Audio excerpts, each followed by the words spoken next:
Pues voy a seguir con la serie Seguros en Cristo. Este va a ser el 11º tema.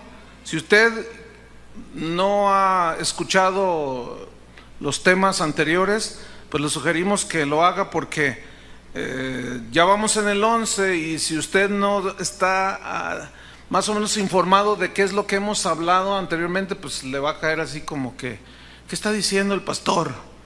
Porque hoy vamos a tratar uno de los temas más difíciles, más controversiales del cristianismo de hoy. Y el tema lo he titulado La seguridad de la salvación. Así se va a llamar.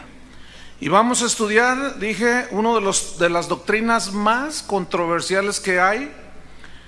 ¿Por qué controversiales? Mire, cuando los cristianos escuchamos a un pastor predicar, a un maestro de la Biblia o a un simple predicador, casi siempre asumimos que lo que dice tal predicador es 100% bíblico, porque decimos que está predicando la palabra de Dios. Sin embargo, no siempre es así. Debemos de ser como los cristianos de Berea en Hechos capítulo 17. Que cuando Pablo llegó y les dijo, la salvación es por gracia, por medio de la fe, sin las obras, los cristianos de Berea, dice la Biblia en Hechos 17, que escudriñaban las escrituras para ver si las cosas que decía San Pablo eran ciertas. ¿Eso qué significa o qué nos enseña? Que no todo lo que decimos los predicadores es 100% bíblico. Nos podemos equivocar. ¿Están de acuerdo con eso? Entonces, al equivocarnos, al no estudiar con toda seriedad las escrituras y luego enseñarlas, viene un desequilibrio. Viva, no, perdió. El desequilibrio viene, el desbalance viene en las doctrinas bíblicas. Vienen los excesos en las mismas doctrinas, excesos que producen prejuicios posteriores y que dañan la vida espiritual de los cristianos. Por ejemplo, la doctrina de las lenguas espirituales. Están en la Biblia, sin embargo ha habido excesos. Y esos excesos ha provocado que algunos cristianos no quieran saber nada de las lenguas. Porque algunos cristianos en su exceso dicen, no hombre, interrumpen la reunión, hablan horrible. Y hay predicadores que se han atrevido a decir en una total ignorancia y de un total desequilibrio en el conocimiento de la Biblia, que el que no habla en lenguas no es salvo. Háganme favor. El bautismo del Espíritu Santo es otro tema. Puedo mencionar muchas doctrinas. El hecho de que haya excesos de gente que diga, el que no esté bautizado con el Espíritu Santo, yo he escuchado predicadores decir, es que no eres salvo. Si no hablas en lengua no eres salvo. Y eso es una mentira, eso no tiene apoyo bíblico. Es un exceso. Y luego se hace un relajo en la reunión. Se pierde el orden, gritan, chillan, le hacen como animales. Y luego los demás dicen, no. Si eso tiene que ver con el cristianismo, yo no quiero saber nada. Los excesos producen prejuicios que posteriormente dañan la vida espiritual de las personas. ¿Y qué me dice de la guerra espiritual donde todo es demonio? Hasta el smog es un espíritu de smog. Lo que acaba de suceder con México es un espíritu de derrota que hay que atar y empieza una serie de situaciones que no tienen que ver nada con la Biblia. En un desequilibrio total. Una vez vi un video de un hombre que fue al Everest y enterró una daga en la tierra y dijo que era el ombligo de Satanás y que lo estaba derrotando. Yo pensé que Jesús lo había derrotado a Satanás en la cruz del Calvario, fíjense. Y ahora salió un profeta en ese entonces, hoy dice que es apóstol, de que él fue al Everest a vencer a Satanás. Háganme favor. Y todo esto confunde a los cristianos. ¿Qué me dice de la fe? ¿Qué me dice de la confesión positiva? Todo lo que creo, lo confieso y lo recibo. Son excesos que luego la gente dice, no, yo no quiero nada con eso. ¿Y qué me dice de la prosperidad? Si usted no es rico es porque no tiene la bendición de Dios. Han llegado esos excesos. Entonces, la doctrina de la gracia, que es lo que yo voy a tratar durante 5 domingos por lo menos, no es la excepción. Hay excesos, hay desequilibrios. ¿Por qué? Porque nos creemos todo lo que nos dicen o leemos la Biblia de una manera superficial. Pero hoy nos vamos a tirar un clavado. No se duerma. Ponga mucha atención, ponga todos sus sentidos, porque aparte de que es una de las doctrinas fundamentales del cristianismo, es la columna vertebral del cristianismo. Si no la entiende, si usted se distrae, pues puede perder algo muy, muy importante. Entonces, la doctrina de la gracia no es la excepción. Y voy a iniciar así, no me conteste audiblemente usted. Yo voy a hacer una serie de preguntas. Usted no me las conteste, sino dentro de usted. Yo quiero hacerlo pensar a usted. Por ejemplo, la primera pregunta que voy a soltar así: ¿se pierde la salvación? ¿Sí o no? Bueno, ya estoy tal vez escuchando a algunos que dicen sí. Bueno, ok. Para los que dijeron que sí, o los que creen que sí se pierde la salvación, les voy a hacer otra pregunta. ¿Cuántos pecados tienes que hacer para perder la salvación? 1, 2, 5, 10, 15, 500, 20,000. ¿Cuántos?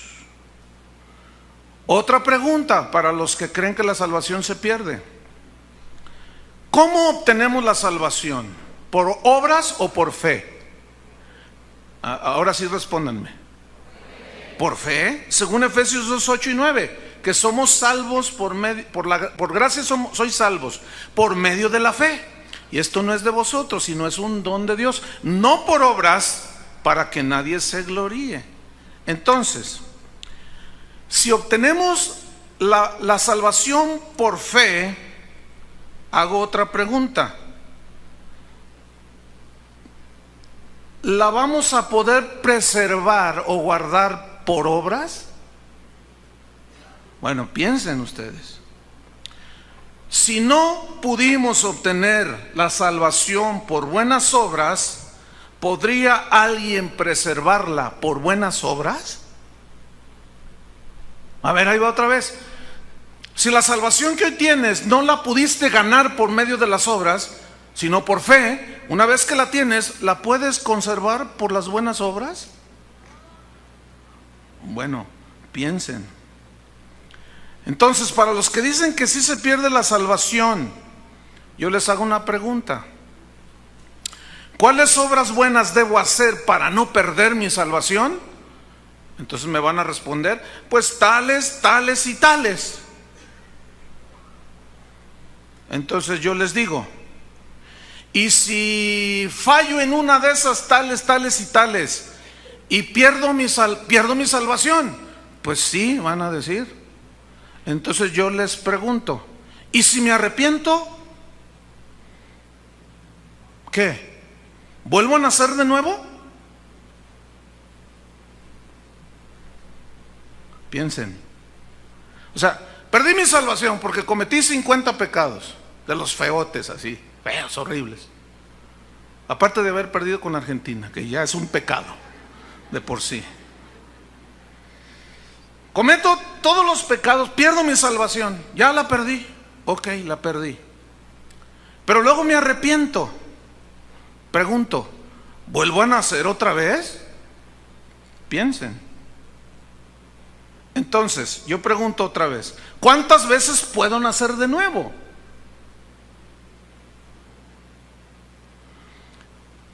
¿Cada vez que pierda mi salvación? Ahora, otra pregunta: ¿cuántas veces al año la perderé y volveré a nacer de nuevo?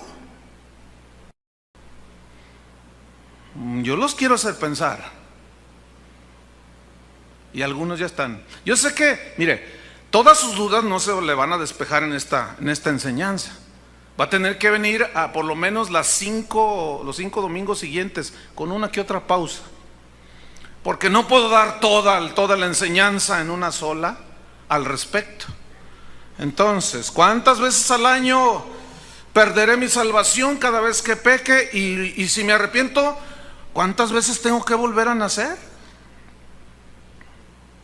Escuche esto: el querer cuidar mi salvación por medio de buenas obras para no perderla ha llevado a miles de cristianos a vivir un cristianismo lleno de legalismo.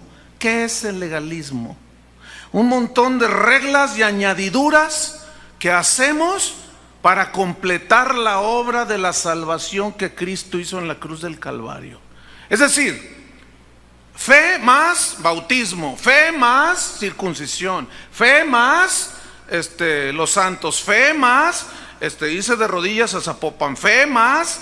Entonces entro en un legalismo, ¿sí? Les voy a demostrar en la Biblia esto. Pongan una señal. Bueno, abran su Biblia primero en Hechos 15. Hechos 15. Qué bueno que logré tener su atención, porque están todos así. Qué bueno, gloria a Dios. Hechos capítulo 15, versículo 1. Aquí vamos a ver cómo comprobarles lo que yo les estoy, pues de una manera capciosa, les pregunto. Dice el versículo 1: entonces algunos que venían de Judea enseñaban a los hermanos: si no circuncidáis conforme al rito de Moisés, no podéis ser salvos. Versículo 2: como Pablo y Bernabé tuviesen una discusión y contienda no pequeña con ellos. Por eso yo les decía que es controversial desde el tiempo apostólico. Había discusiones acaloradas al respecto,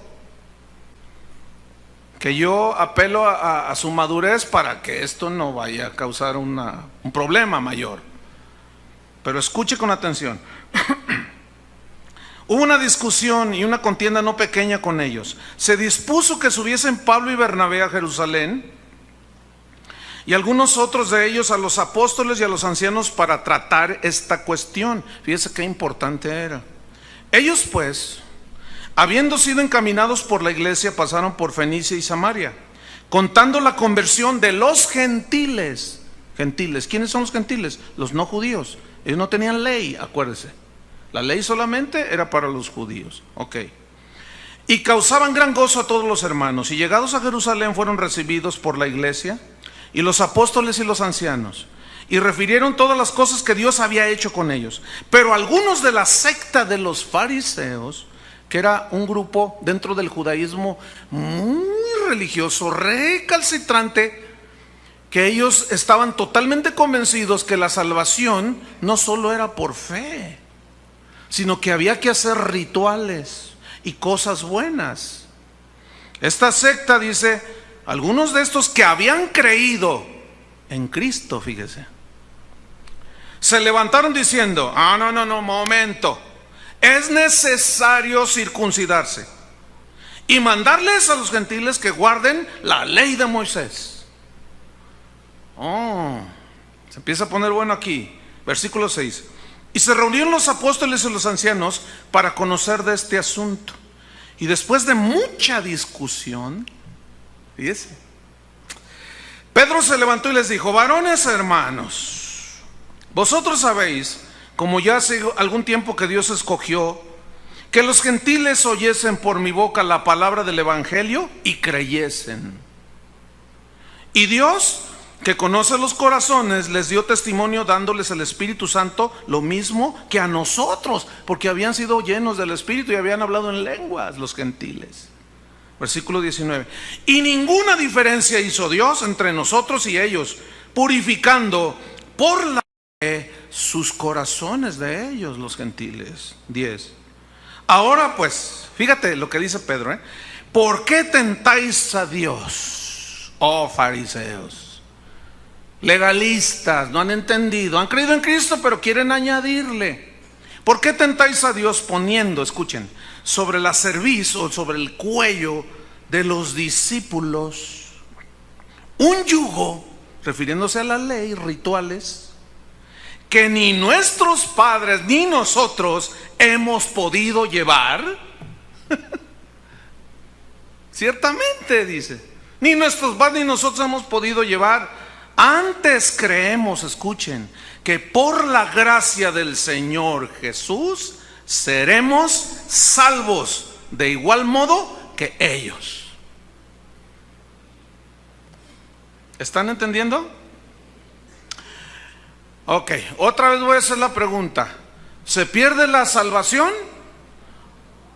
Bueno, para los que dicen que no, les voy a hacer unas preguntas. No me las respondan, nada más medítenlas y acá dentro en su corazón. Ahí van. Si usted es uno de esos cristianos que dicen, una vez salvo, salvo para siempre, entonces le hago una pregunta. ¿Puedo hacer lo que yo quiera? ¿Puedo cometer pecados a diestra y a siniestra? Pues que al cabo no pasa nada. Ya soy salvo, ya no me voy a perder, porque la salvación, el nuevo nacimiento es irreversible. Así como es irreversible que yo, humanamente hablando, regrese al vientre de mi madre y nazca, eso es imposible. Dice entonces el que cree que la salvación no se pierde, así tampoco la salvación. Una vez nacido de nuevo, ya es irreversible. Entonces, pues aleluya, aleluya, que cada quien agarre la suya. Entonces, ¿puedo seguir de adúltero? ¿De mentiroso? ¿Puedo seguir siendo un borracho? Ya no pasa nada. Ya soy salvo, ya estoy seguro con Cristo. Entonces, pues a darle vuelo y hilacha, gloria a Dios. Lo que peca son las manos y los ojos, pero yo ya no peco. ¿Puedo seguir siendo un idólatra y además un hipócrita? Escucho a alguien decir, pastor, ¿qué no ve usted lo que dijo Pablo en Romanos 5:20? Cuando abundó el pecado, sobreabundó la gracia. ¿Ya ve, pastor? Según usted, yo le digo, Pablo enseñó lo siguiente: no se preocupen, si pecan mucho, si hacen muchos pecados, no se preocupen. La gracia de Dios es más abundante. ¿Cuántos pecados puedes tú cometer? La gracia es más grande. Nunca va la gracia de Dios a ser rebasada por los pecados. Como dijo un pseudo apóstol que vino de una ciudad de aquí del centro de la República a una iglesia aquí en Guadalajara, dijo, yo puedo ir ahorita con una prostituta, fornicar con ella y no pasa nada. La gracia, escuchen esto, hermanos, la gracia mal entendida ha llevado a miles de cristianos a una vida de libertinaje. Escuche bien, unos a un legalismo por mal entendimiento de la gracia y los otros a un libertinaje por un mal entendimiento de la gracia. Estos dicen, se puede hacer todo, ya somos salvos. Yo conozco iglesias, y aquí hay 2, 3 en Guadalajara, hermano, que le dicen a sus jóvenes, pueden ir a un antro, bailen, tomen, nomás no se pasen, pueden hasta fumar incluso. Se dice de una iglesia que tiene hasta un salón de fumadores. Porque es que la gracia de Dios, ya somos salvos, ya podemos hacer todo lo que queramos. Y se juntan los hermanos en su célula G12 de oración y se ponen a tomar porque el pastor les da permiso. Y dicen, no, ya somos libres, dicen. ¿Qué dice la carta a Judas antes de Apocalipsis? Casi al final de la Biblia. Fíjese lo que dice Judas 3, versículo 4. No tiene capítulos, por eso es versículo 3 y 4. Escuche lo que dice aquí. Amados, por la gran solicitud que tenía de escribiros acerca de nuestra común salvación, me ha sido necesario, decía Judas el apóstol, Tadeo, no el otro traicionero, aunque por ahí, ahora vamos a poner en su lugar a Judas. Espérense, ya ven que lo querían resucitar como buena onda y que Jesús lo trató mal y los discípulos, lo vamos a poner en su lugar ahora. Dice, es necesario, que tenía que escribir acerca de nuestra común salvación. Me ha sido necesario escribirles, exhortándoos que contendáis, que luchéis, que peleéis ardientemente por la fe que ha sido una vez dada a los santos. Aquí los santos son los creyentes, no San Pío y San Pillín, no. Aquí los santos son los creyentes. Versículo 4. Porque algunos, escuche bien, porque algunos hombres han entrado encubiertamente, los que desde antes habían sido destinados para esta condenación. Escuche, hombres impíos que convierten en libertinaje, ¿qué? La gracia de nuestro Dios. ¿Ve? Unos convirtieron la gracia en un legalismo y otros en un libertinaje. Los que afirman y defienden el libertinaje, yo les pregunto, ¿verdaderamente has nacido de nuevo? Es una buena pregunta. Porque uno que es verdaderamente nacido de nuevo no dice, ya fui librado del pecado para hacer lo que me da mi gadarena gana. Como el gadareno, ahí todo esclavo del demonio. Uno que es nacido de nuevo no razona de esa manera. Por eso yo les pregunto a los libertinos, ¿has nacido realmente de nuevo? Continúo. ¿Fuiste librado del pecado para seguir en él? Entonces Jesús, pregunto, ¿es un solapador del pecado? Murió en la cruz por ti para librarte de la esclavitud del pecado. Eres libre para hacer lo que te da tu gana. Piensen, ¿será así? Pregunto, ¿es la gracia entonces licencia para pecar?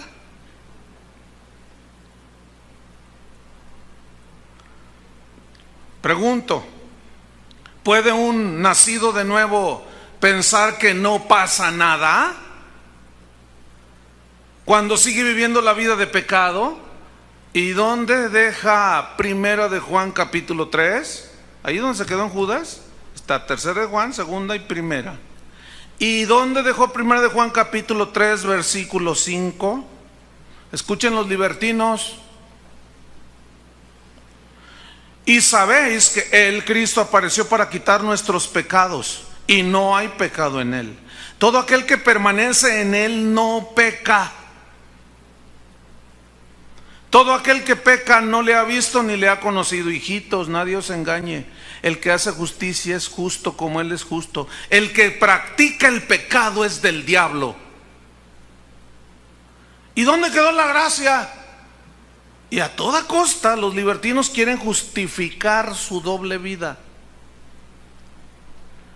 El que practica el pecado es del diablo. Y esta palabra ya la hemos estudiado mucho en los anteriores temas, de los 10 anteriores, que significa fabricar. En la palabra griega original significa como fabricar uno tras otro el pecado. ¿Sí? El que practica el pecado es del diablo, porque el diablo peca desde el principio. Para esto apareció el Hijo de Dios, para deshacer las obras del diablo. Todo aquel que es nacido de Dios no practica el pecado. Otra vez, todo el que es nacido de Dios no practica el pecado. Ahora, a los nacidos de Dios les pregunto, ¿siguen siendo practicantes del pecado? Díganme, ¿sí o no? ¿Pero pecan? Bien, ustedes están entendiendo. Y entonces, ¿cómo es eso? A ver, bueno, los que no han oído los 10 pasados temas, pues no me puedo regresar. Así es que a ver cómo le hacen. Se van a quedar hechos un lío acá en la cabeza, o no sé qué va a pasar. Yo no voy a repetir otra vez los otros 10 temas. Entonces, viene aquí una pregunta. ¿Cuál es el balance y el equilibrio en la doctrina de la gracia? A fin de cuentas, eso es lo que nos interesa ahora, ¿no es cierto? Y eso es lo que durante mínimo 5 sesiones que vengan adelante, yo voy a tratar este punto. Le va a venir un entendimiento, hermano. Y usted se va a dar cuenta perfectamente de lo que significa la doctrina de la gracia. Entonces la pregunta otra vez, ¿se pierde o no se pierde la salvación? Ahí está la pregunta. Primeramente quiero tocar los argumentos bíblicos, y esto lo voy a poner entre comillas, que esgrimen los que dicen que la salvación sí se pierde. Porque cuando yo dije se pierde la salvación, y algunos dijeron no, y otros dijeron sí, los que dijeron sí inmediatamente se fueron a los versículos que vamos a estudiar. Hoy nada más vamos a estudiar 3 versículos, pero nos vamos a echar un clavado, porque son los típicos, son los que luego es que la Biblia dice en Hebreos esto y Filipenses dice esto. Entonces vamos a ver Hebreos capítulo 6, uno de los pasajes en las Escrituras que si los leemos sacándolos del contexto, otra vez ese asunto, dicen lo que usted dice que cree. Hebreos capítulo 6, versículo 4 al 6. Inmediatamente dicen, entonces ¿qué con Hebreos 6:4? Ok, vamos a estudiar Hebreos 6:4. ¿Ya lo tienen? Búsquelo allí, me voy a esperar que lo tenga. ¿Ya? Para que no le digan que no le cuentan. Aquí los discípulos de Berea, que no le crean nada a ese Chuy Olivares que diario los meten rollos. ¿Ya? Ok. Yo los veo muy cuerdos, así muy, no los veo que les falla el cerebro, así como para que yo les tome el pelo, ¿verdad que no? ¿Están despiertos? Ok, vámonos, ya un clavado ahí. Porque es imposible que los que una vez fueron iluminados y gustaron del don celestial y fueron hechos partícipes del Espíritu Santo y asimismo gustaron de la buena palabra de Dios y de los poderes del siglo venidero y recayeron, sean otra vez renovados para arrepentimiento, crucificando de nuevo para sí mismos al Hijo de Dios y exponiéndole a vituperio. Ahí está, ahí dice claramente. Ok, parece que dice. ¿Por qué le digo parece que dice? Porque vamos a leer el contexto y nos vamos a meter en los textos originales. ¿Cuál es el contexto? El versículo 1, ¿no? ¿Sí o no? Bueno, pues vamos a leer el versículo 1. Por tanto, le está hablando, ¿a quién le escribió? ¿Para quién es escrita esta carta? Los hebreos. ¿Quiénes eran los hebreos? A ver, díganlo, ¿quién? Judíos cristianos, judeo-cristianos o judío-cristianos. Judíos que habían confiado en la ley, llegó Cristo y creyeron en Cristo. A ellos se les escribió la carta a los hebreos. Ok, vamos al versículo 1. Por tanto, dice, dejando ya los rudimentos de la doctrina de Cristo. ¿Qué son rudimentos de la doctrina de Cristo? Las enseñanzas básicas del Evangelio de Cristo. Esos son los rudimentos de Cristo, de la doctrina. Dejémoslos ya, dice. Ya, vamos a dejarlos ahí. Vamos adelante a la perfección. La perfección significa madurez. Vamos a la madurez. No echando otra vez el fundamento del arrepentimiento o la doctrina de arrepentimiento, la enseñanza de lo que significa todo, de las obras muertas, de la fe en Dios, no, de la doctrina de bautismo, no, esos son fundamentos, son rudimentos del Evangelio, de la imposición de las manos, de la resurrección de los muertos y del juicio eterno. Y esto haremos, ¿qué? Si Dios en verdad lo permite, esto haremos, ¿qué? Dejando ya los rudimentos de la doctrina de Cristo. Es decir, una vez que tú ya eres cristiano, que te has arrepentido, que tienes fe, que te has bautizado, ¿para qué seguir enseñándote eso? Dice, no. Vamos, decía el escritor de Hebreos, vamos a la perfección, vamos a la madurez. Ya no se queden ahí. Y es cuando dice el versículo 4, porque es imposible, ya no hay manera de hacer nada que los que una vez fueron iluminados, digan todos iluminados, escuche bien, anoten los que tengan que anotar, iluminados, del griego fortizo. ¿Qué significa fortizo? Que se tradujo por iluminados. Significa, exponer a la luz. En este caso, a la luz del Evangelio. Iluminados significa gente que ha sido expuesta a la luz del Evangelio. Fortizo significa aclarar por medio de la exposición de las Escrituras. Significa alumbrar por medio de la exposición de las Escrituras. Lámpara es a mis pies tu palabra y lumbrera a mi camino. Ok, es decir, escúcheme bien, es imposible que a los que se les ha explicado el Evangelio, a los que se les ha aclarado, a los que se les ha alumbrado por medio de la predicación del Evangelio, eso se refiere a los iluminados, y recayeron, digan todos recayeron.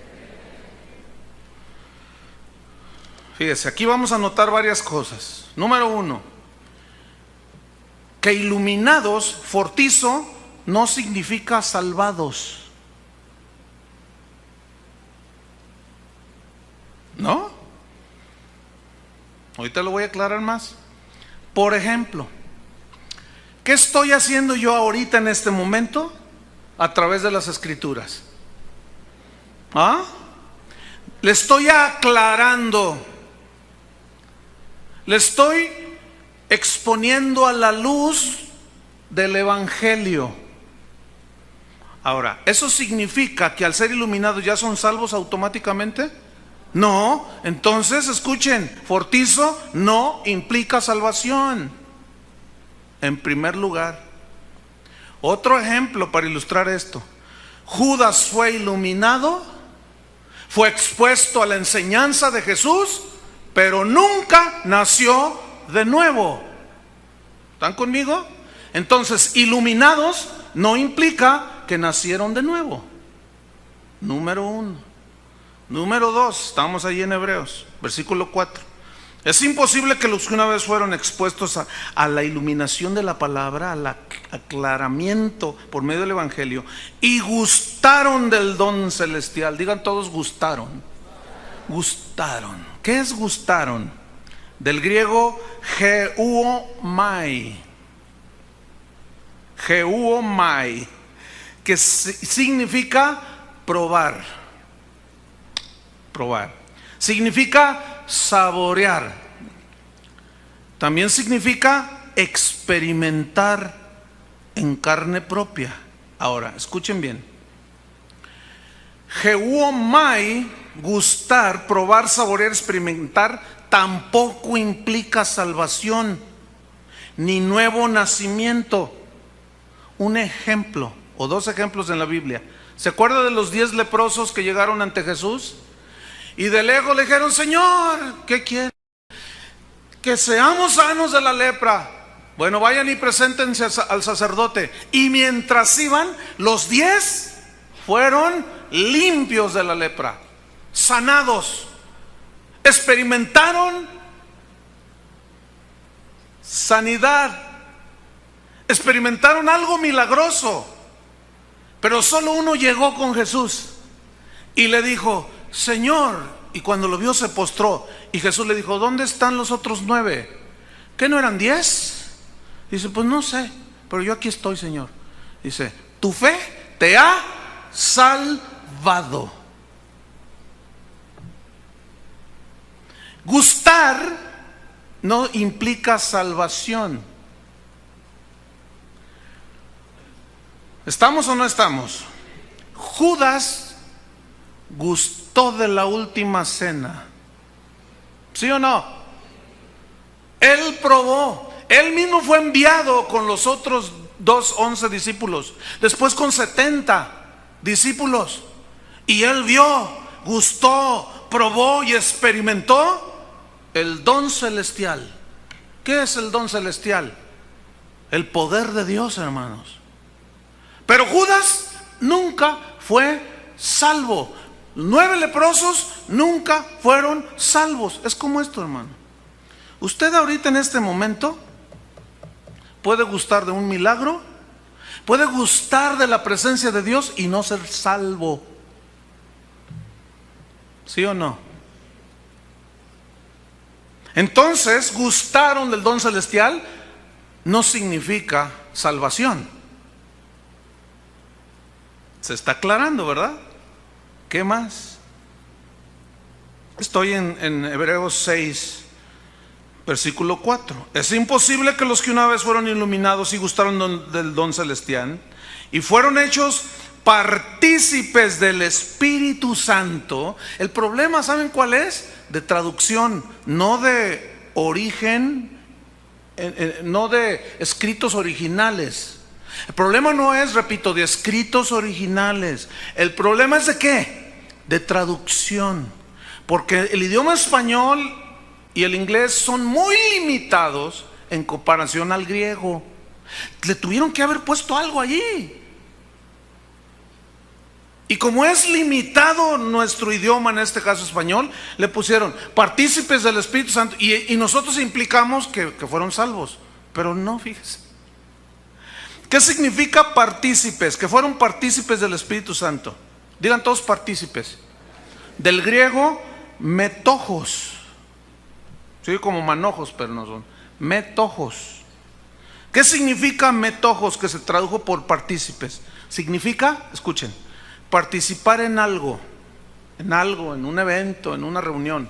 Significa tener parte en algo. Significa asociarse con otros.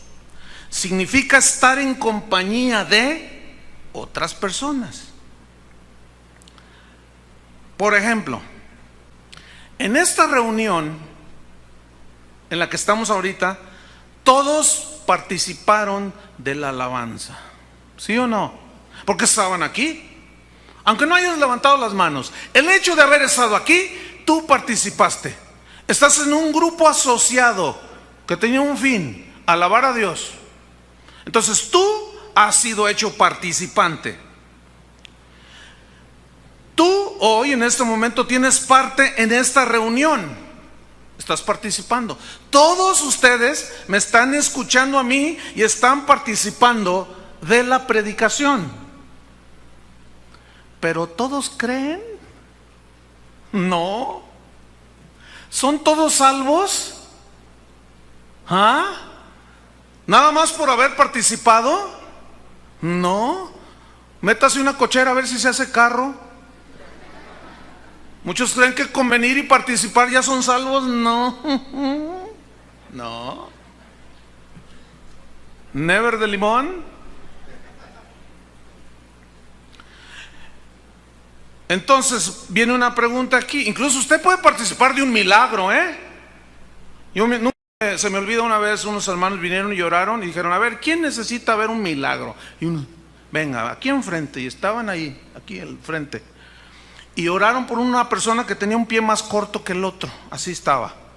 Y dice: mira, con tus propios ojos quiero que mires, le dijo el evangelista. Sí.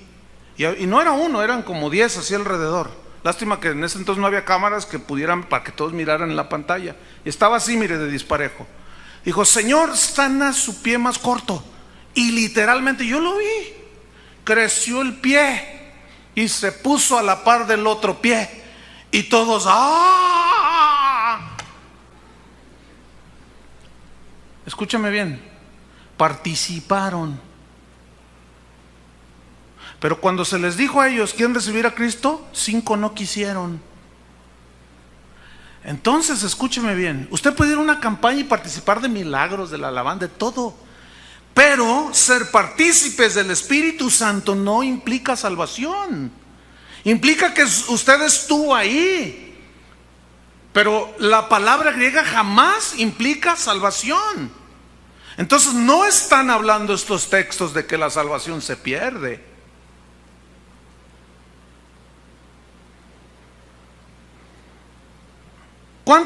Otra pregunta: ¿cuántos participaron del ministerio de Cristo cuando Él estuvo aquí en la tierra? Mire, por lo menos así que los podamos contar. Hubo una ocasión en que Jesús multiplicó los panes cuando había 5,000. ¿Se acuerdan? Sin contar las mujeres y los niños. Y como siempre hay más mujeres y niños, póngale 15,000. Y luego otros 4,000, sin contar mujeres y niños. Otros 10,000, póngale. 10 y 15,000, 25,000 personas. Escúcheme bien. Todos participaron. ¿Sí o no? Comieron del pescado multiplicado. Comieron del pan multiplicado. ¿Vieron el milagro de Cristo?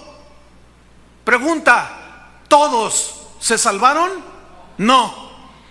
La mayoría de ellos fueron los que gritaron: crucifícalo, crucifícalo, crucifíquenlo. Suelten a Barrabás, crucifiquen a Jesús.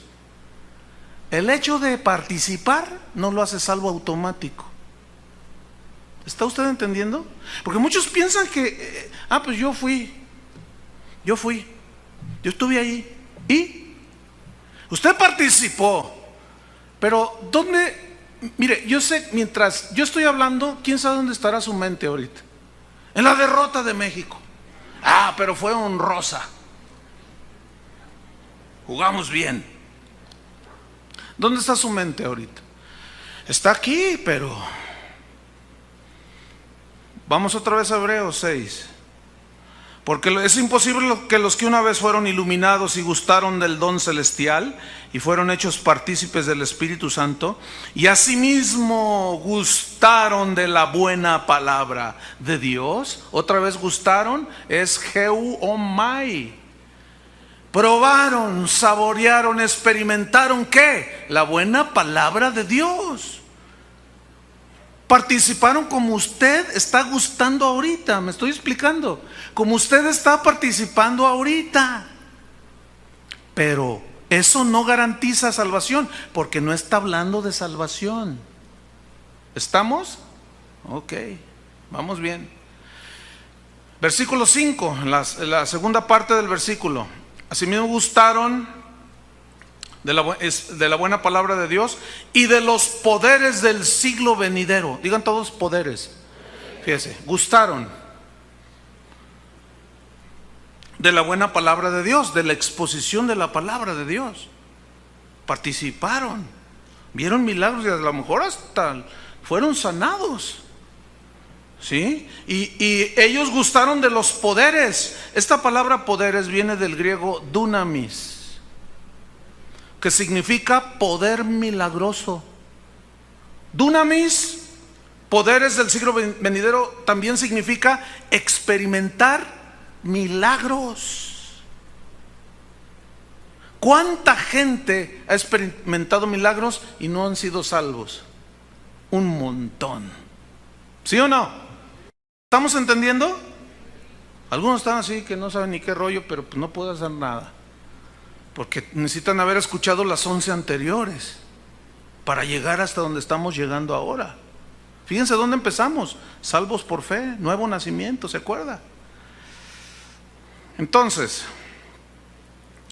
a esto se refiere Jesús. Los que probaron, gustaron los poderes, la buena palabra de Dios, los poderes del siglo venidero, milagros. A esto se refiere Jesús.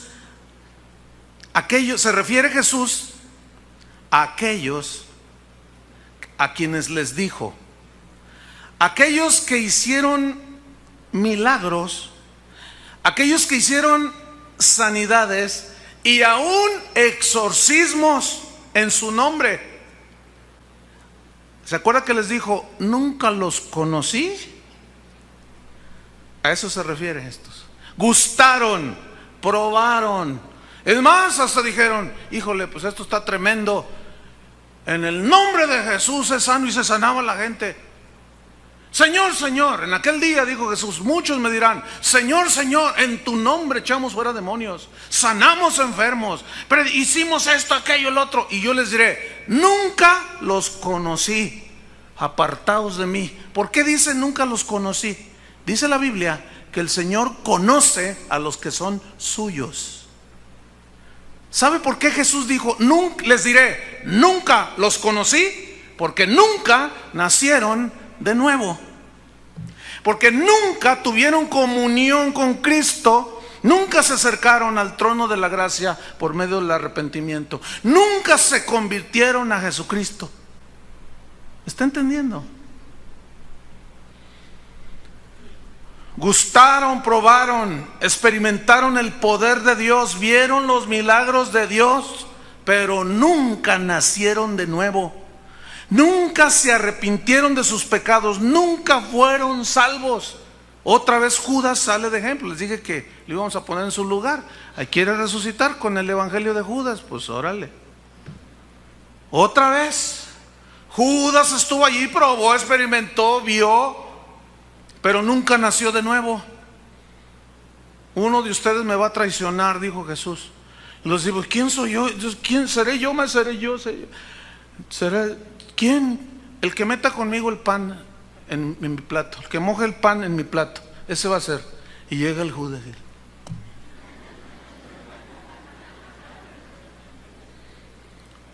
Escúcheme bien. Judas comió del pan no quebrantado. ¿Qué simbolizaba el pan? El cuerpo de Cristo sacrificado, ¿no es cierto? Los discípulos, habiendo tomado el pan y habiéndolo partido, les dio y dijo, toman, coman. Ellos participaron del sacrificio de Cristo. Judas no. Dice que cuando hizo eso, enseguida Satanás entró en Judas y le dijo, lo que has de hacer, hazlo ya. Tú no tienes remedio, Judas. Se te habló, lo viste, lo experimentaste, lo gustaste. ¿Qué más puedo hacer por ti? No puedo hacer nada por ti. No, es imposible. ¿Qué más puede hacer por ti, Judas? Si ya lo probaste, lo viste, lo experimentaste, ¿qué más puedo hacer por ti? Nada. Y entró Satanás en su vida.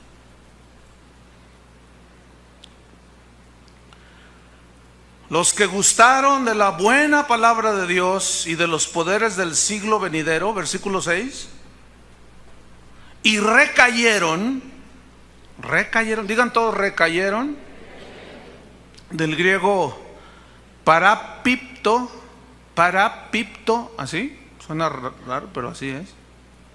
¿Qué significa parapipto? Significa, escuche, caer al lado del camino. Es decir, usted va en un camino y de repente se tropieza y se sale. Como los que van al periférico a 160 y de pronto se patinan y se salen del camino y se voltean. Eso significa recayeron. La Biblia dice que Jesús es el camino a Dios. No hay otro. Hay un solo camino, un solo Dios verdadero, un solo mediador, un solo camino. Jesús es el camino, la verdad y la vida. Y nadie va a ir al Padre si no es por Él. Ahora, escúcheme bien. Cuando se le predica el evangelio a una persona, le estás alumbrando el camino que lo lleva ¿a quién? A Cristo. Pero en ese ir siendo iluminado y aclarándosele las cosas, se para y dice, pues no, como Judas, no me convencen. Eso es tropezar del camino, del único que te puede llevar a la salvación. ¿Y Buda qué? Todas las religiones llevan a Dios. Eso ya es tropezarse, porque hay un solo camino que lleva al Padre, y ese es Jesús. Eso significa recayeron.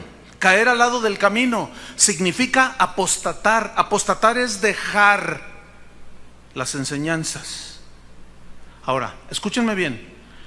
Un apóstata, esto es muy importante, un apóstata es alguien que se sale del camino que lo puede llevar a Cristo. No que está en Cristo, fíjense bien, sino que su camino le está siendo iluminado para que un día llegue y diga enfrente de Cristo, como la samaritana, como el gadareno, y se encuentren con Cristo y sean salvos por medio del arrepentimiento. Pero un apóstata es el que está allí. Se le aclaró todo, se le enseñó, se le dijo, se le ministró, probó hasta un milagro, le creció el pie.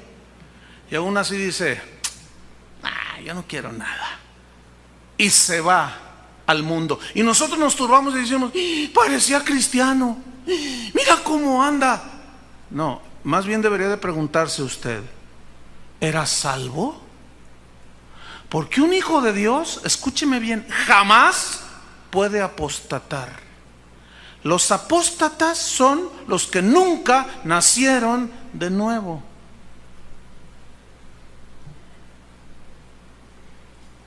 Y ahí está un cristiano que tiene 10 años caminando con Cristo, entre comillas. Y de pronto llega un momento que dice: en realidad a mí Cristo no me importa nada. Ahora que estuve allí en una iglesia por ahí en Centroamérica, un hombre estaba afuera bien borracho. No, que no es cierto, que no sé qué, son puras mentiras. Ese conocía la Biblia, pero nunca se convirtió, fíjese. Nunca nació de nuevo. Por lo tanto, tropiezan en el camino y apostatan, porque apostatar es dejar, es abandonar. ¿Qué? El camino iluminado por medio de la predicación del Evangelio, no la salvación en sí, porque no está hablando de salvación. ¿Estamos o no estamos? Ok, vamos bien. Entonces, aquí quiero hacer una nota, una mención especial. Pregunto: ¿a quién fue escrita la epístola que estamos leyendo? Díganlo fuerte, ¿a quién? A los hebreos, no a los ebrios. A los hebreos. Ahora, los hebreos eran, repito, originalmente judíos que confiaban en la ley. ¿Estamos o no? Hebreos, judíos, israelitas que confiaban en alcanzar la salvación por medio de las obras, ¿sí o no? Ok. Entonces, ¿por qué les escribió Pablo a los hebreos que ya que se puede hacer con aquellos judíos que dicen que la ley todavía, ¿qué se puede hacer? Nada.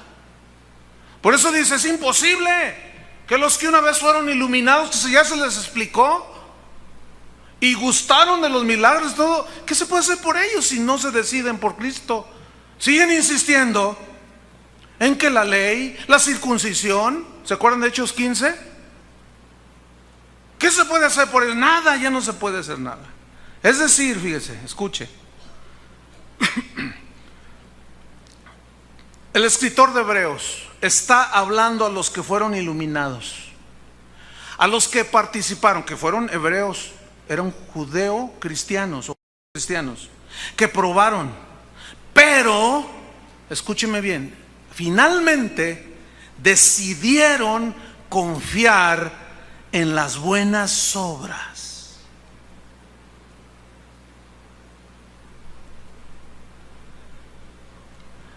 El escritor a los hebreos, otra vez, les está hablando a los que fueron iluminados. Es imposible, ya no se puede hacer nada por ellos. Como hay gente que me dice: oiga, pastor, yo le he hablado a mi esposo y le he dicho, y como que se queda: a ver, léeme otra vez. Y le explico y dice: tienes razón, pero ¿sabes qué? No quiero nada. ¿Ya qué puedes hacer? ¿Qué hago, pastor? Nada. ¿Qué puedes hacer ya? ¿Qué puedo hacer para explicarle? Ya le explicaste ya y entiende, sí, pero dice que no quiere.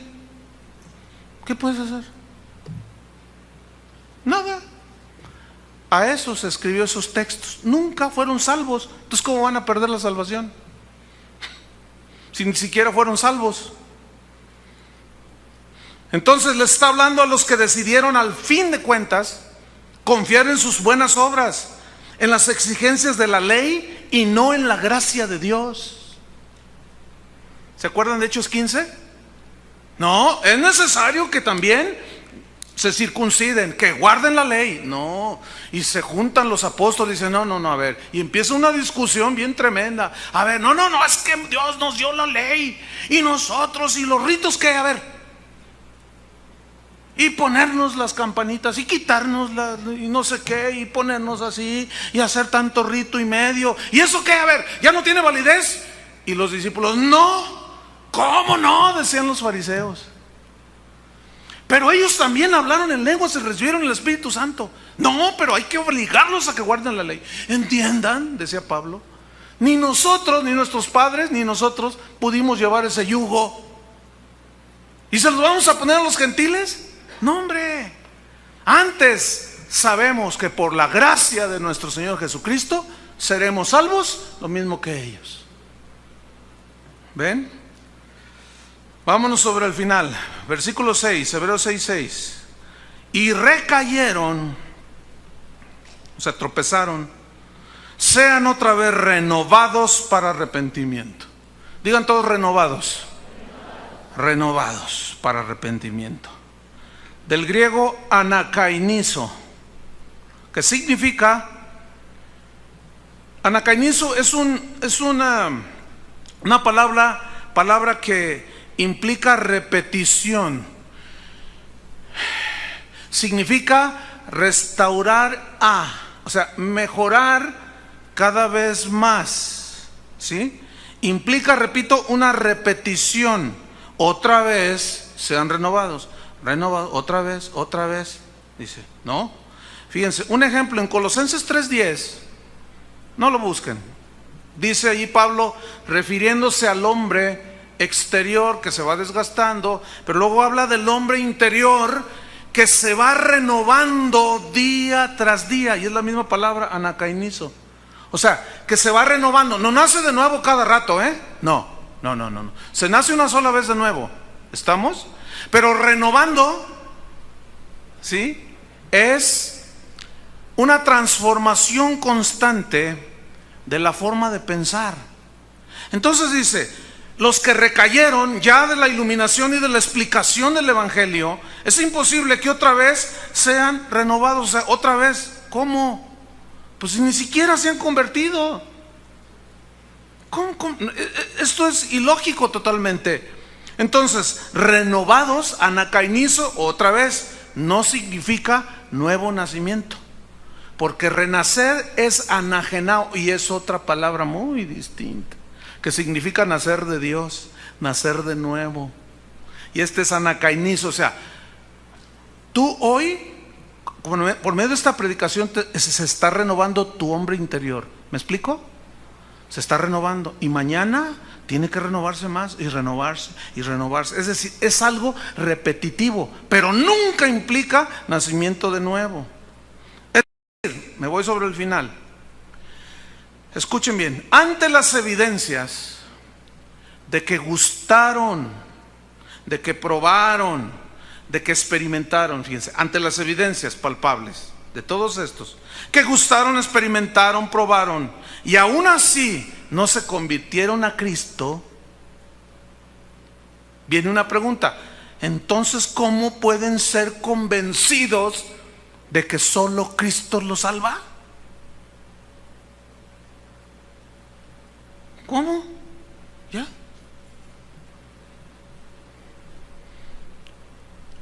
¿Cómo quedó México, pastor? Perdió 2-1. No lo creo. ¿A mí qué? Es que no puede ser. Pero sí fue. O sea, ante las evidencias, ¿quién puede decir que no? Perdimos. Y tienes que aceptar la realidad. Entonces, ante las evidencias de que se les habló, oyeron, vieron, gustaron, probaron, aún recibieron milagros, ¿qué se puede hacer con los que no se convencieron y no se decidieron por Cristo y apostataron y abandonaron el único camino de salvación? Nada. Digan todos, nada. ¿Qué se puede hacer ante la derrota ante Argentina? Nada. Ya. Que repitan el partido. Sí, cómo no. Ella da. No, pero es que jugamos mejor que ellos, pero perdimos. Es irreversible. ¿Ya no se puede hacer nada? No. Pues no lo acepto. Ganamos. Está bien, ganamos. Entonces, así está la gente. A eso se refiere, hermanos. Y tal vez haya algunos aquí de esos, fíjense.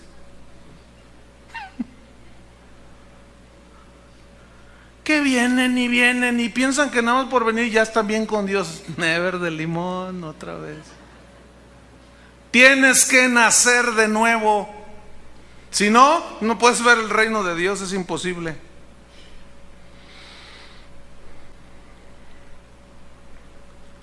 ¿Qué hicieron estos? Volvieron a sus ritos de circuncisión. Volvieron a guardar el sábado. Volvieron a matar un cordero. Volvieron a ponerse vestiduras especiales. Volvieron a sus vírgenes. Volvieron a sus santos. Volvieron a sus sacrificios. Volvieron a sus pencas de nopales. Volvieron.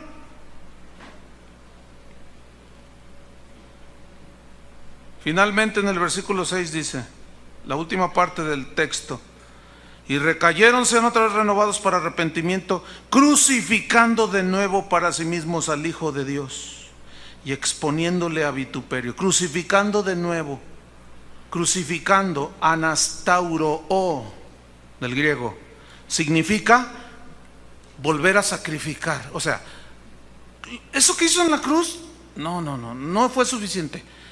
Hay que, y los santos, y la Virgen, y la circuncisión, y las mandas, y es que ya fue hecho todo, ya se completó el sacrificio en la cruz. No, entonces ¿quieres que se vuelva a crucificar? O sea, otra vez quieres que se crucifique Cristo.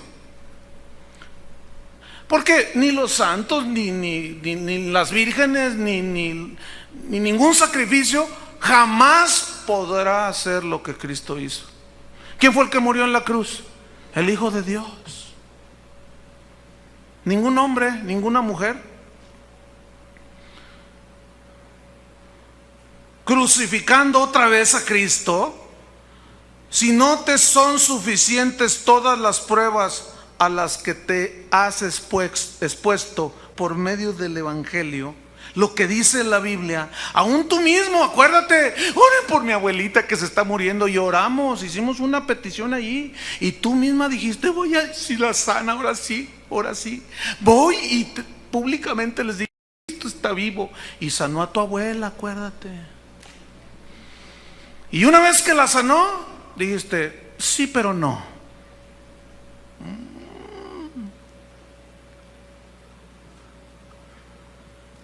Ahora sí, pide allí que me den trabajo, que Dios tenga misericordia. Y llegan así de peticiones.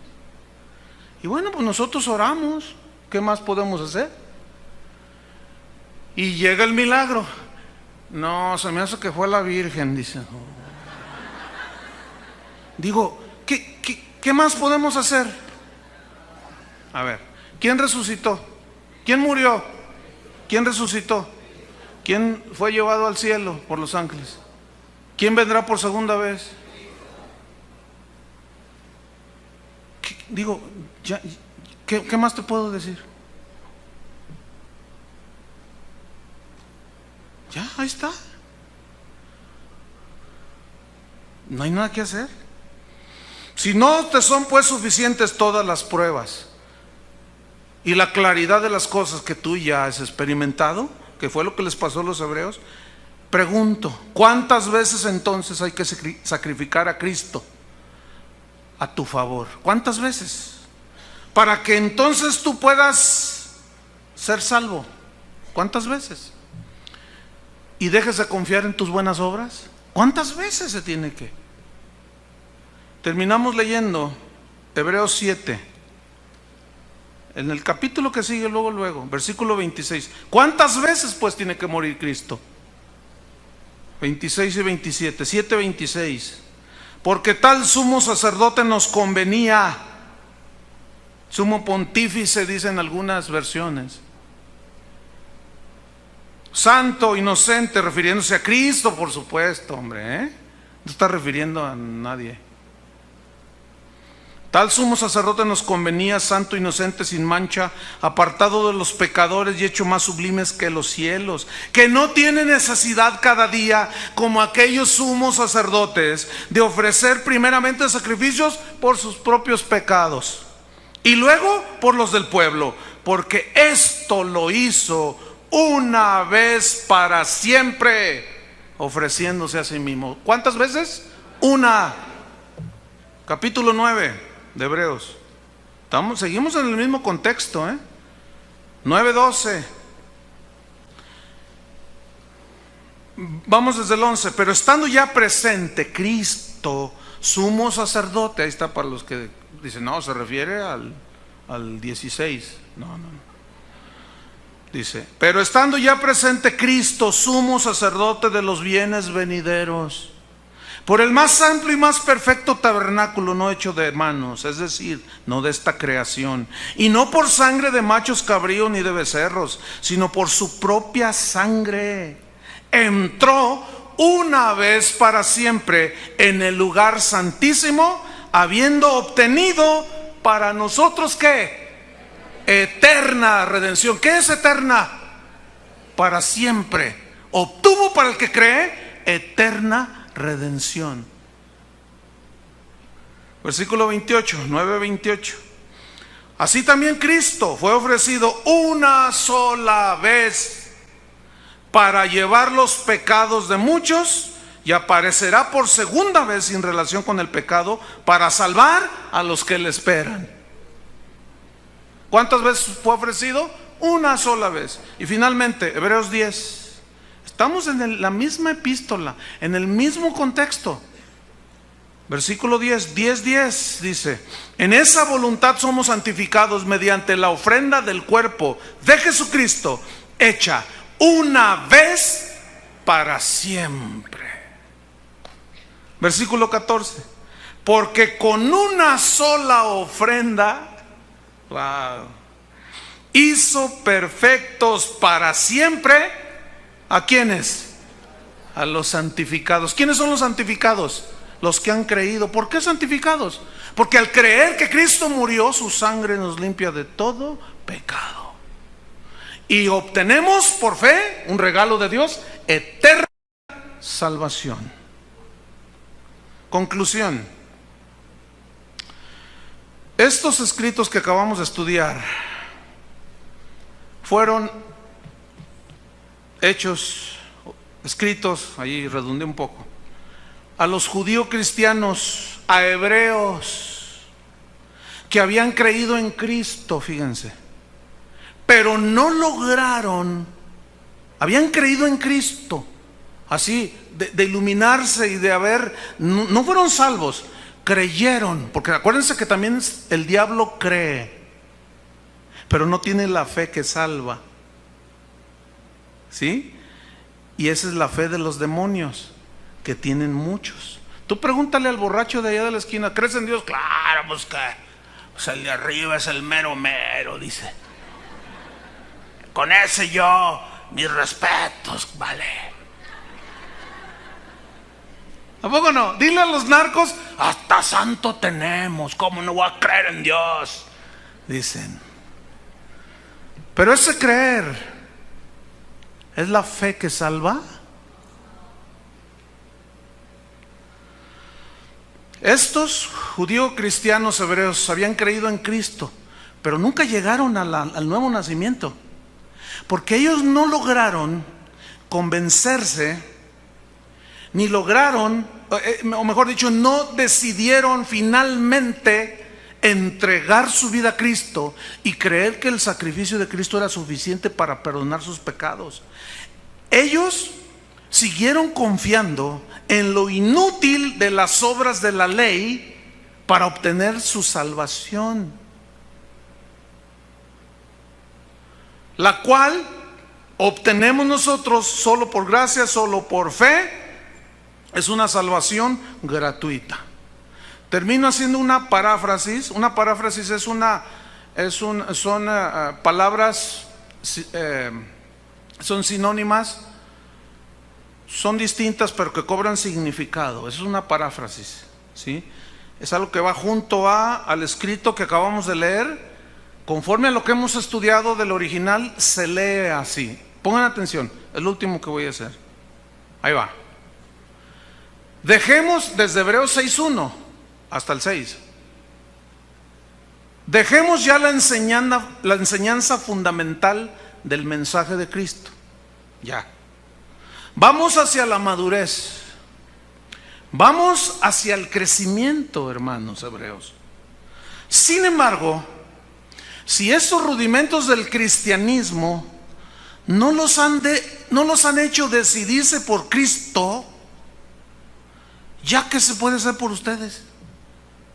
Es imposible entonces que ustedes, que fueron iluminados y alumbrados, se les ha aclarado la luz del Evangelio y aún gustaron, probaron, saborearon y experimentaron en carne propia el poder milagroso de Dios, aún con milagros en sí mismos. Aún han visto y experimentado milagros en sus mismas personas. Y aún fueron hechos participantes. Estuvieron allí, vieron, probaron, tuvieron parte en todo esto. Y aún así no se decidieron por Cristo. No se arrepintieron, no nacieron de nuevo y se tropiezan en el camino que se les está diciendo que es el único camino, y han decidido seguir confiando en las obras de la ley. ¿Qué se puede hacer por ustedes?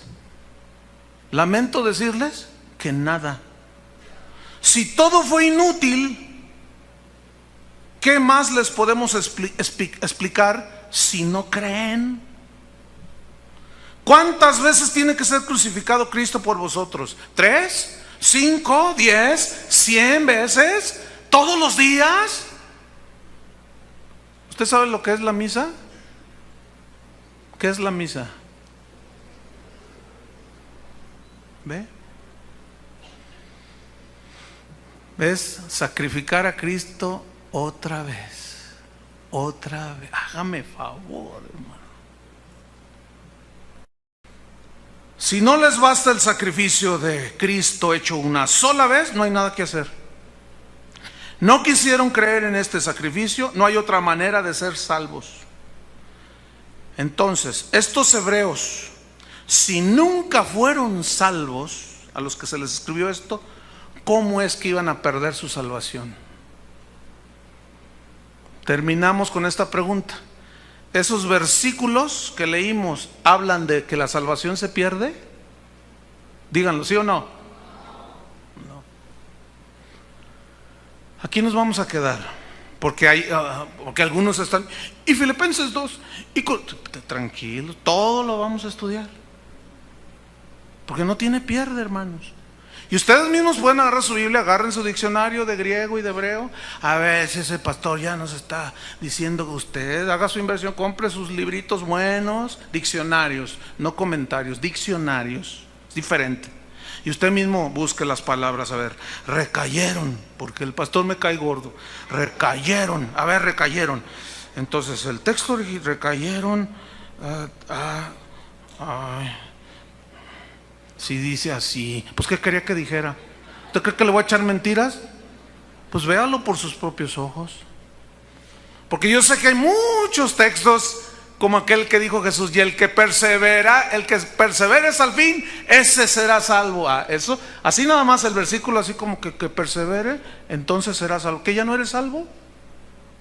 Entonces, ¿qué quiere decir? Pero eso lo vamos a ver el próximo sábado. Cierren sus ojos. No se vaya nadie todavía.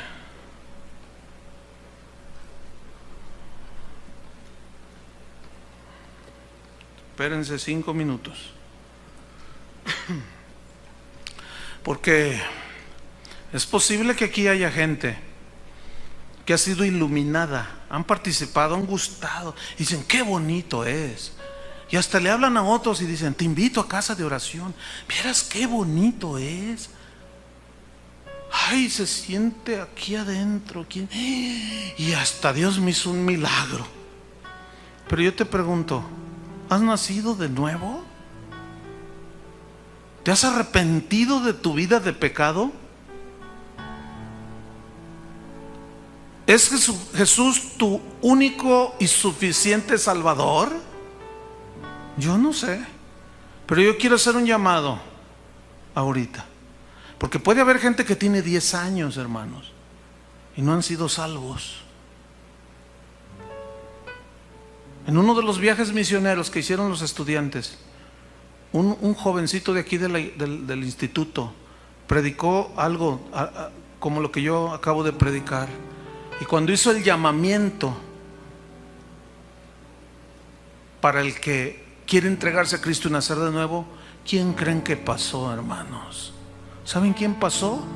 El pastor, aunque usted no lo crea. Y el pastor pasó llorando y dijo: yo nunca he sido salvo, yo nací en un hogar cristiano y me educaron allí, me fui, pero nunca yo me arrepentí de mis pecados. Estaba iluminado, entendía todo, pero si no naces de nuevo, no puedes ver el reino de Dios. Por eso Jesús le dijo a Nicodemo: es necesario nacer de nuevo. Ese necesario es imprescindible. No hay otra manera. ¿Y cómo se nace de nuevo? Arrepintiéndote de toda tu hipocresía, de toda tu maldad, de todos tus pecados. Y Dios pone la semilla de una nueva naturaleza. Y vienes a ser llamado hijo de Dios. ¿Cuántos de los que están aquí quieren entregar su vida a Cristo? No me importa si tú lo has pasado 10 veces aquí adelante. No me importa, porque eso no garantiza absolutamente nada. Pero que hoy tú estás entendiendo mejor que nunca. ¿Cuántos? Levanten su mano. Pónganse de pie los que quieren entregar su vida a Cristo. Que dicen: ay, pues no era como yo creía. Pues no, fíjate.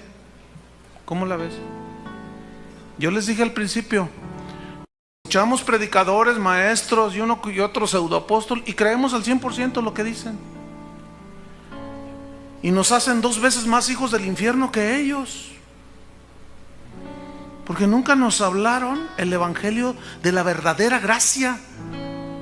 Nos hablaron un evangelio de legalismo.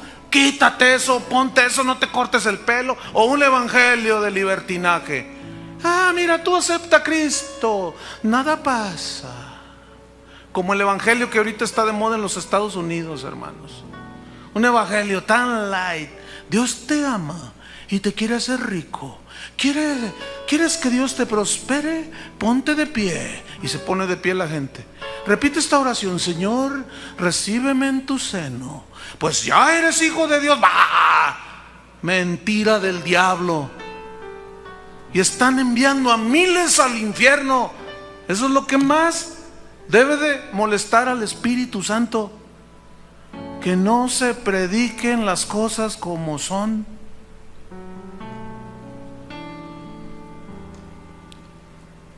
Levanta tus manos, tú que estás de pie, con toda sinceridad, porque yo no puedo hacer nada por ti. Eso es algo tuyo, tú y Dios. Es algo totalmente personal. Dios ve tu corazón. Yo no puedo hacer nada. Yo nada más te puedo explicar para que seas iluminado, pero ya tú decides. Si te pares nada más por la emoción y al salir de aquí tú sigues igual que antes, no pasó nada. Algo tiene que pasar. Cuando una persona nace de nuevo, su vida ya no es la misma, hermanos. Dile esta oración al Señor: Señor Jesús, hoy más que nunca quiero ser sincero contigo. No estoy seguro si soy tu hijo, Señor. Yo leo la Biblia, he escuchado tantas cosas, pero ¿realmente soy nacido de nuevo? Yo quiero estar seguro, Señor. La única manera en que tú puedes estar seguro es diciéndole al Señor de corazón: Señor, dile: Señor, me arrepiento de todos mis pecados. Reconozco que tú moriste en la cruz por mis pecados. Yo no puedo hacer buenas obras para ganarme la salvación. Este es un regalo gratuito y yo lo recibo por gracia, por medio de la fe. Dame el don de la salvación, Señor. Hazme una nueva criatura. Dame una vida nueva y dame las evidencias de haber nacido de nuevo, Señor. en el nombre de Jesús. Los demás, pónganse de pie, toda la congregación. Y si tú has estado en un legalismo, hermano, en un libertinaje, ya habrá una enseñanza para ti también. Pero antes de irnos, levanten sus manos todos a Dios.